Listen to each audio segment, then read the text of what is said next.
أعوذ بالله من الشيطان الرجيم بسم الله الرحمن الرحيم الحمد لله رب العالمين الصلاة والسلام على أشرف الأنبياء والمرسلين وآله الطيبين الطاهرين المعصومين المنتجبين المظلومين سیدنا و مولانا ابو القاسم محمد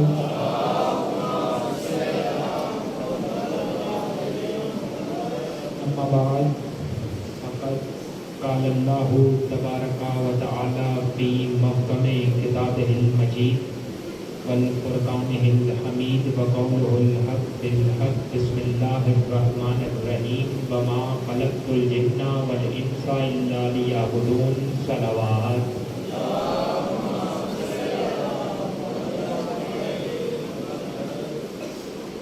حضرات ذی وقار مہربان اعلی اظہار، آج کی اس عظیم الشان مجلس عزا کو میں نے قرآن کی ایک آیت کو اس مجلس کا سرنامہ سخن قرار دیا ہے۔ اس آیت میں اکرم الاکرمین، اجود الاجودین، ابصر الناصرین، اسماء السامعین اللہ کہہ رہا ہے وما خلقت الجن والانس الا لیعبدون، کہ میں نے انسانوں کو اور جنوں کو فقط اپنی بندگی کے لیے بنایا ہے۔ میں نے انسان بنائے فقط اپنی بندگی کے لیے، میں نے جن بنائے فقط اپنی بندگی کے لیے۔ خدا نے بتایا ہے مقصد تخلیق۔ اب ہم سب کو چاہیے خدا کی طرف سے فیض، اس نے فیض دینا ہے، ہم نے فیض لینا ہے۔ اب جو جاگ رہے ہیں، اس نے فیض دینا ہے، ہم نے فیض لینا ہے۔ وہ یہاں آ نہیں سکتا، ہم وہاں جا نہیں سکتے۔ وہ یہاں آ نہیں سکتا، ہم وہاں جا نہیں سکتے۔ وہ یہاں آ جائے تو وہ نہیں رہتا، ہم وہاں چلے جائیں تو ہم نہیں رہتے۔ خدا ہم نے لینا ہے تجھ سے فیض، تو بتا دے تجھ سے فیض لینے کا مقصد کیا ہے۔ خدا نے کہا پڑھ ذرا سورہ آل عمران، وَاعْتَصِمُوا بِحَبْلِ اللَّهِ جَمِيعًا وَلَا تَفَرَّقُوا، اور اللہ کی رسی کو مضبوطی سے تھامے رکھو، اللہ کی رسی کو مضبوطی سے تھامے رکھو۔ وَلَا تَفَرَّقُوا، اور فرقوں میں ہرگز تقسیم نہ ہونا۔ انشاءاللہ میرا ساتھ دیجیے گا، قرآن کے اندر سے ایک پیغام پہنچے گا۔ خدا کہتا ہے اور اللہ کی رسی کو مضبوطی سے تھامے رکھو۔ اب رسی آپ نے بھی دیکھی ہے، رسی میں نے بھی دیکھی ہے۔ ہر رسی کے ہوتے ہیں دو سرے۔ کتنے سرے ہوتے ہیں ہر رسی میں؟ دو سرے ہوتے ہیں۔ رسی میں تین سرے نہیں ہوتے، رسی میں ہوتے ہیں دو سرے۔ فرض عمل یہ رسی ہے، ایک سرا اوپر ہوتا ہے، ایک سرا نیچے ہوتا ہے۔ تو خدا کی رسی کے بھی ہیں دو سرے، ایک سرا ہے خدا کی طرف، دوسرا سرا ہے مخلوق کی طرف۔ ایک سرا ہے اللہ کی طرف، دوسرا سرا ہے بندوں کی طرف۔ غلط دونوں ہیں، غلط دونوں ہیں۔ نصیحری نے ادھر سے دیکھا، اس نے اللہ کہہ دیا، مولوی نے ادھر سے دیکھا، اس نے اپنے جیسا مولوی نے ادھر سے دیکھا، اس نے اپنے جیسا کہہ دیا۔ اب جو پیغام شروع ہو رہا ہے، قرآن کی آیت آگے بڑھی، قرآن کی آیت آگے بڑھی۔ خدا کہہ رہا ہے وَاذْكُرُوا نِعْمَتَ اللَّهِ عَلَيْكُمْ إِن كُنتُمْ إِذْ فَأَلَّفَ بَيْنَ قُلُوبِكُمْ فَأَصْبَحْتُمْ بِنِعْمَتِهِ۔ خدا کہتا ہے اور ذرا میری اس نعمت کو یاد کرو، اور ذرا میری اس نعمت کو یاد کرو۔ کون سی نعمت؟ اذ کنتم اعداء، جب تم ایک دوسرے کے دشمن بنے ہوئے تھے۔ فَأَلَّفَ بَيْنَ قُلُوبِكُمْ فَأَصْبَحْتُمْ بِنِعْمَتِهِ إِخْوَانًا، ہم نے اس نعمت کو بھیجا جس نے تمہیں ایک کو دوسرے کا بھائی بنا دیا۔ آواز تیز کیجیے گا، ہم نے اس نعمت کو بھیجا جس نے ایک کو دوسرے کا بھائی بنا دیا۔ اب ذرا جلدی سے بول کے بتائیے گا، جس نعمت نے ایک کو دوسرے کا بھائی بنایا اس کا کیا نام ہے؟ اس کا نام ہے محمد مصطفیٰ۔ بے شک اس کا نام ہے محمد مصطفیٰ، جس نعمت نے ایک کو دوسرے کا بھائی بنایا۔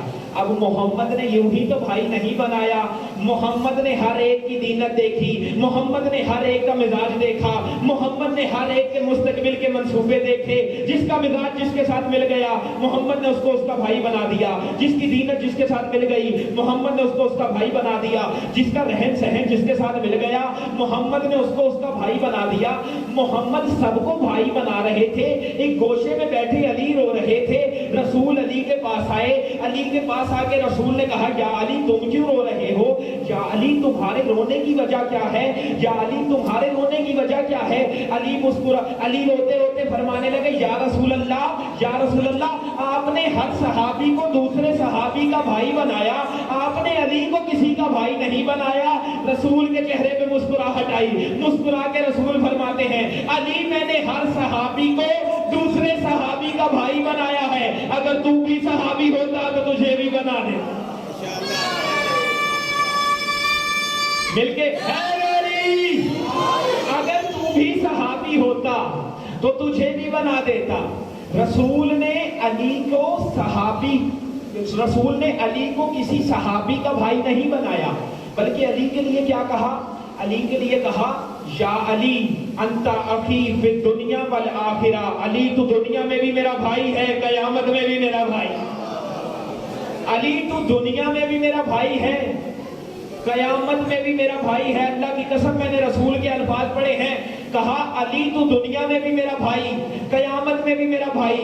اب علی فقط دنیا میں بھائی نہیں بلکہ قیامت میں بھی بھائی ہے۔ اب چلو ذرا قرآن کی طرف، قرآن کیا کہتا ہے؟ قرآن کہتا ہے انا یوم الفصل کانا میقاتا۔ جملہ ضائع نہ ہو پائے، میں قرآن کی آیتوں کی روشنی میں لے جا رہا ہوں۔ قرآن کہتا ہے انا یوم الفصل کانا میقاتا، قیامت کا روز جدائی کا دن ہے، قیامت کا دن فاصلے کا دن ہے۔ نہ کوئی باپ ہوگا، نہ کوئی بیٹا ہوگا، نہ کوئی ماں ہوگی، نہ کوئی شوہر ہوگا، نہ کوئی بیوی ہوگی، نہ کوئی بچہ ہوگا، نہ کوئی بہن ہوگی، نہ کوئی بھائی ہوگا، بلکہ یوم الفصل ہے، فاصلے کا دن ہے۔ تو سنیے ذرا، رسول نے علی کو قیامت کے دن بھی بھائی کہہ کے بتلایا کہ جو یوم الفصل ہے علی اس روز بھی بلا فاصل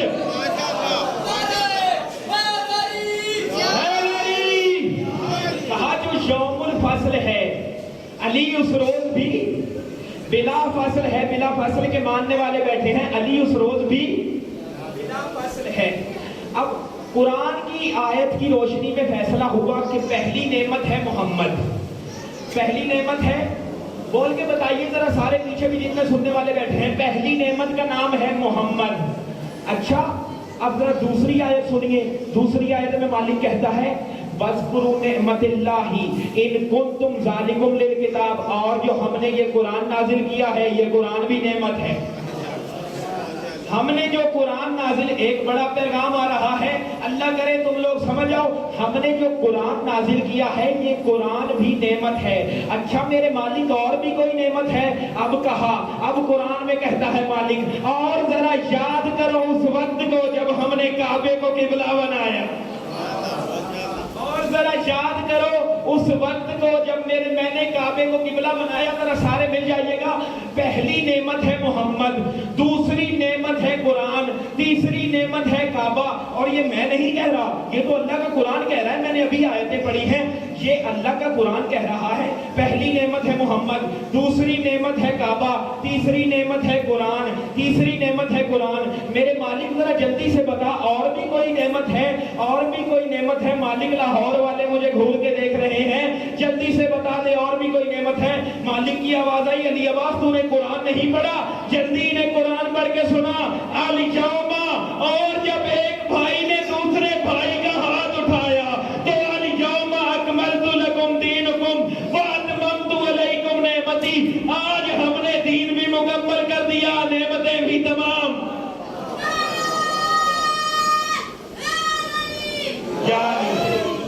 آج ہم نے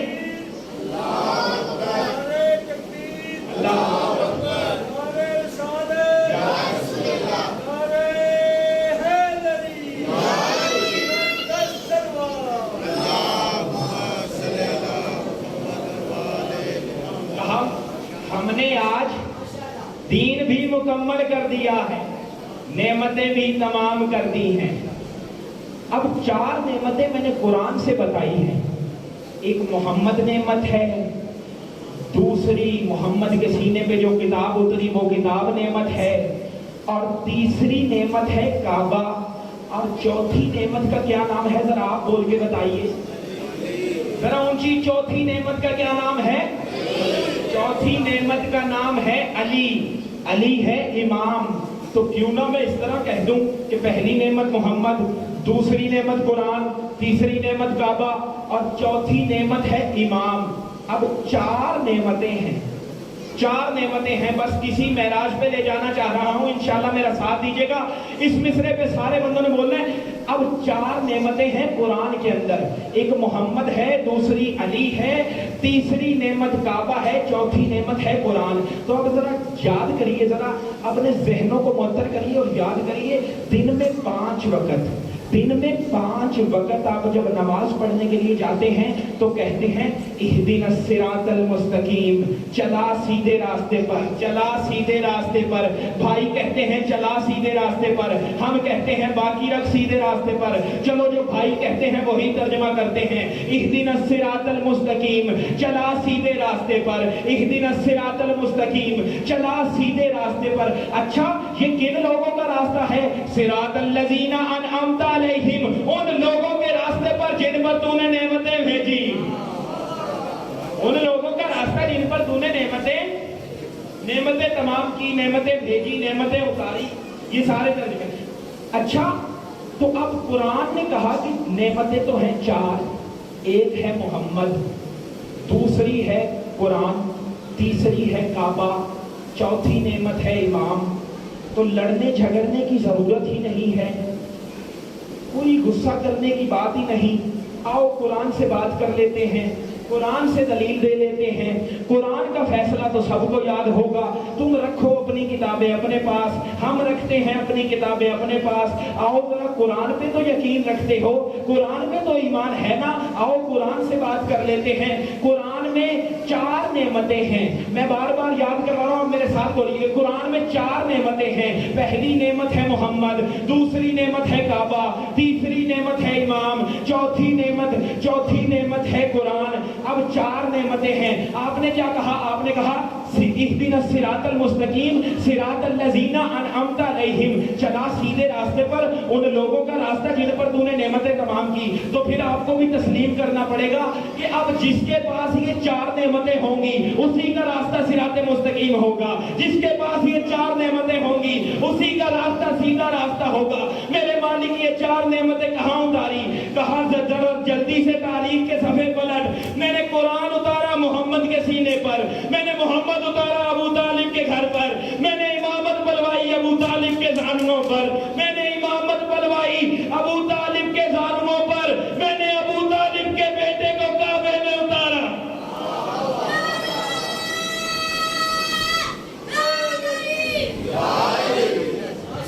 میں نے ابو طالب کے بیٹے کو کعبے میں اتارا۔ یہ تو تھی نعمتیں، یہ تھی نعمتیں۔ اب پھر مالک قرآن میں کہتا ہے وَفِي السَّمَاءِ رِزْقُكُمْ وَمَا تُوعَدُونَ، کہتا ہے تمہارا رزق آسمان میں ہے، زمین میں نہیں ہے۔ تمہارا رزق آسمان میں ہے، زمین میں نہیں ہے۔ بھئی آپ سب حیران ہو گئے، میں نے کیا کہہ دیا؟ میں نہیں، اللہ کی آیت کہہ رہی ہے کہ تمہارا رزق زمین میں نہیں آسمان میں ہے۔ آسمان میں کس طرح ہے؟ دعا کے لیے ہاتھ اٹھاؤ، دعا کے لیے ہاتھ اٹھاؤ تاکہ تمہارا رزق آسمان کی طرف سے بھیجا جائے۔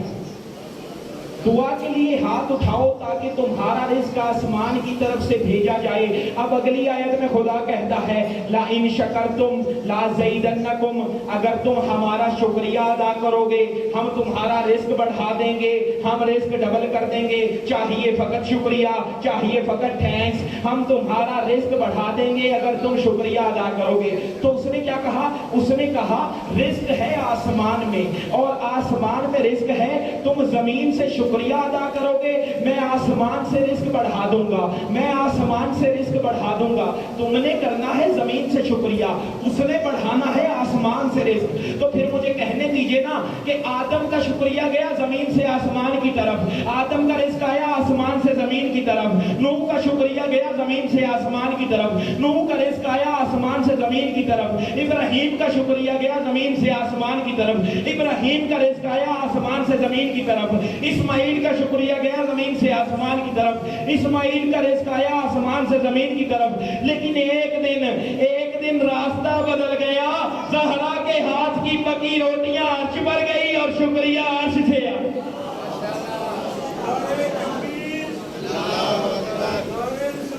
یا رسول اللہ، یا اللہ، زہرا کے ہاتھ کی پکی روٹیاں عرش پر چلی گئی اور خدا نے کہا سیدہ محصوراً و مشکوراً، سیدہ ہم تیرے شکر گزار ہیں۔ اب ذرا ایک لمحے کے لیے مجھے بتائیے گا، یہ جو روٹیاں لینے آئے تھے یہ کون تھے؟ یہ فرشتے تھے، بے شک فرشتے تھے، یہ تھے فرشتے۔ قرآن ان کے بارے میں کہتا ہے یتیمن مسکینن اسیرن، یہ سیدہ کے در پہ یتیم بن کے آئے، اسیر بن کے آئے، مسکین بن کے آئے، تو یہ تھے فرشتے۔ تو ایک لمحے کے لیے ذرا میں آپ سے سوال کرنا چاہتا ہوں کہ فرشتے آئے، روٹیاں لے گئے، کیا تم انہیں برا کہتے ہو؟ کوئی بھی برا کہتا ہے؟ آپ سب کہہ رہے ہیں نہیں کہتے۔ میں نے کہا بھائی وہ آئے اور روٹیاں لے گئے، تم انہیں برا کیوں نہیں کہتے؟ کہا اس لیے برا نہیں کہتے کیونکہ وہ مانگ کے لے گئے تھے۔ تو میں نے کہا بھائی آپ بھی مانگ کے لے جاتے، غاصب بننے کی کیا ضرورت؟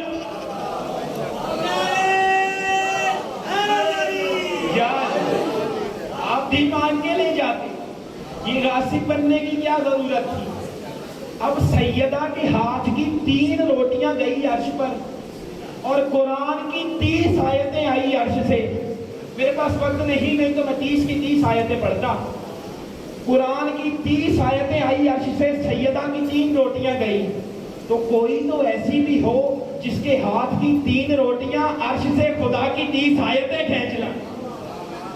تو اب مجھے کہنے دیجئے، سیدہ کے ہاتھ کی 3 روٹیاں 30 آیتیں کھینچ کے لے آئی، تو جس کے ہاتھ میں کائنات کا رزق ہو وہ کھجور کے باغ مانگنے نہیں جاتا۔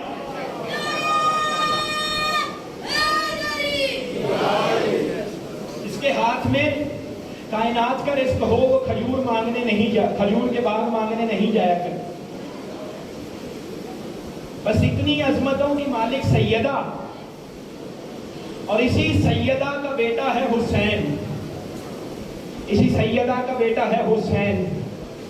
عصر عاشور، بس 2 جملے پڑھوں گا کیونکہ میرے ذمہ شہادت نہیں ہے۔ عصر عاشور حسین کے پاس اکبر آئے، اکبر نے آ کے کہا بابا جنگ کی اجازت دیجیے۔ حسین نے ایک مرتبہ بلا تشبیہ اکبر کو دیکھا، اکبر کو دیکھنے کے بعد حسین کی آنکھوں سے آنسو آئے۔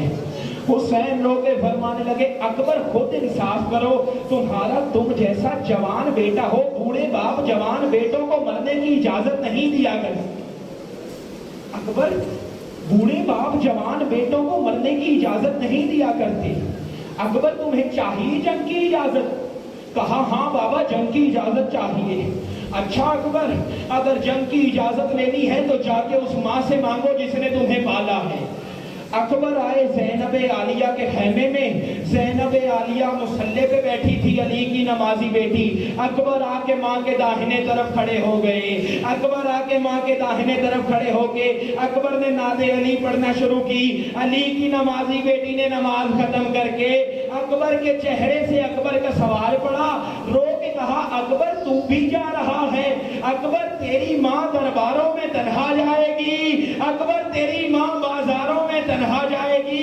کہا اکبر میں نے تجھے جانے نہیں دینا، اکبر میں نے تجھے جنگ کی اجازت نہیں دینی۔ اکبر نے جملہ کہا کربلا کام گئی۔ کہا اچھا اماں نہیں جنگ کی اجازت دینی؟ زینب نے کہا ہاں نہیں دوں گی جنگ کی اجازت۔ اکبر ایک مرتبہ ذرا اپنا سر میرے زانوں پہ رکھو، اپنا سر میرے زانوں پہ رکھو۔ اکبر نے اپنا سر اقدس رکھا زینب کے زانوں پہ، زینب نے اکبر کی طرف دیکھنا شروع کیا، اکبر نے زینب کی طرف دیکھنا شروع کیا۔ اکبر نے کہا اچھا اماں اجازت نہیں دینی، کہا نہیں اجازت دینی۔ اکبر نے کہا اچھا اماں پھر اتنا بتا میں کس کا بیٹا ہوں؟ کہا زینب کا۔ کہا وہ جو دروازے پہ رو رہا ہے وہ کس کا بیٹا ہے؟ کہا زہرا کا۔ رو کے کہا اگر قیامت والے دن زہرا نے پوچھ لیا او میرا بیٹا روتا رہا تو اپنا بیٹا بچاتی رہی، میرا بیٹا روتا رہا تو اپنا بیٹا بچاتی رہی۔ زینب نے آنسو پہنچے، زینب نے آنسو پہنچ کے بیٹے کو کلائی سے تھاما، کلائی سے تھام کے اٹھا کے کہا اٹھ اکبر کر موت کی تیاری، او یا میں تجھے زہرا کے لال سے واروں اور تیرے جیسے لاکھ اکبر